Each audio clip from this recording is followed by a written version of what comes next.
Hi, it's Grandpa from Grammy and Grandpa Read, and we have a Arthur book. It's Arthur's April Fool, and it's by Marc Brown. It's another Arthur adventure.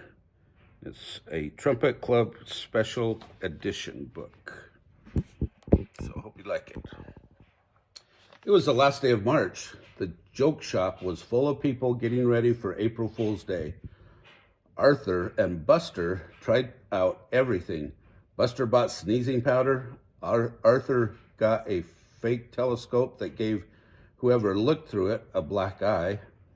But Arthur didn't feel like playing jokes. He kept thinking about Binky Barnes. "Who is Binky Barnes?" asked Buster. "Picture King Kong, now double it," said Arthur.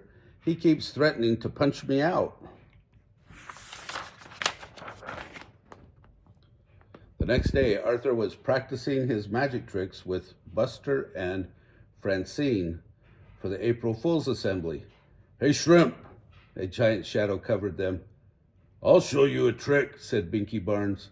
He grabbed Arthur's favorite pen and put it in his pocket. "Now you see it, now you don't," said Binky. "Hey, watch it," said Arthur, trying to look brave. Why don't you make me?" said Binky, and walked away. Pick on someone your own size," called Francine, "like Godzilla." "Wow," said Buster. "You were right. He's going to pulverize you." That night at dinner, Arthur hardly ate anything. He didn't finish his cheeseburger. He didn't want any chocolate cream pie.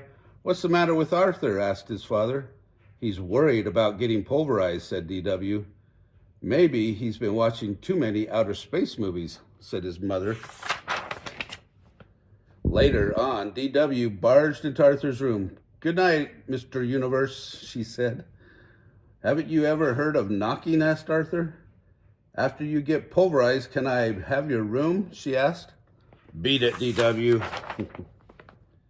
When Arthur finally fell asleep, he had nightmares. The next morning, Francine offered Arthur a cookie. "Yuck," said Arthur. This tastes like soap and toothpaste." "April Fool," said Francine. But Arthur was too worried to laugh. "I'll never remember any of my magic tricks for the assembly," he said. "Calm down," said Buster. "I'll be your assistant. I'll help if you get stuck." Arthur felt better. He could count on Buster. But just before the assembly, Buster got caught putting sneezing powder on Mr. Ratburn's desk. Instead of going to the assembly, Buster went to the principal's office. "I'll blow it for you for sure without Buster," thought Arthur. He walked into the auditorium. Who was sitting in the front row? Binky Barnes. This was going to be even worse than he thought. Arthur worried while Mr. Ratburn read people's minds. He worried while Francine and Muffy did shadow tricks. And he worried while the chorus sang that old black magic. Finally, it was his turn.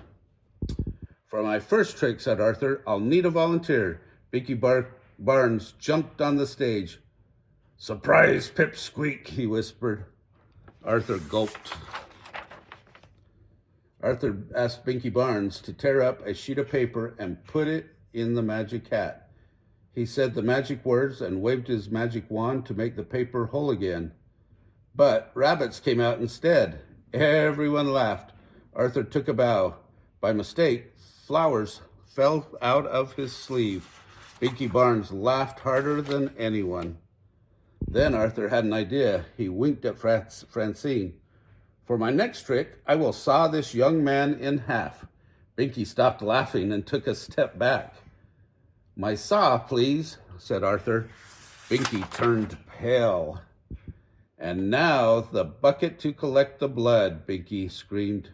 Binky screamed and he stepped back again, this time right off the stage. Everyone laughed, even Mr. Ratburn. After the assembly, Arthur stopped Binky in the hall. "What's the matter, Binky? You left before I could show you my best trick." "No thanks," said Binky Barnes. "Are you sure?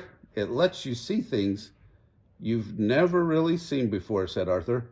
"Really?" said Binky. He grabbed the telescope. He pointed it at Francine. I don't see anything. Of course not, said Arthur. You have to know the secret words. Tell me, said Binky. I can't, Arthur explained. They're so secret, I have to write them down backwards. Do you have a pen? Sure, here, said Binky. Arthur wrote the words, now go home, hold the paper up to the mirror, and you'll be able to read the secret words. Thanks, Twerp, said Binky, and he ran out of the door. Boy, that was your best trick yet, said Buster. You didn't get pulverized, and you made Binky Barnes disappear. What did you write? Asked Francine. April Fool. And he's got two black eyes from the telescope. That's funny. I hope you liked this book. If you did, smash the like button down below. Give us a big thumbs up. Subscribe to our channel of Grammy and Grandpa Read if you haven't already. And watch the playlist for April Fools and the playlist for Arthur. Have a great day.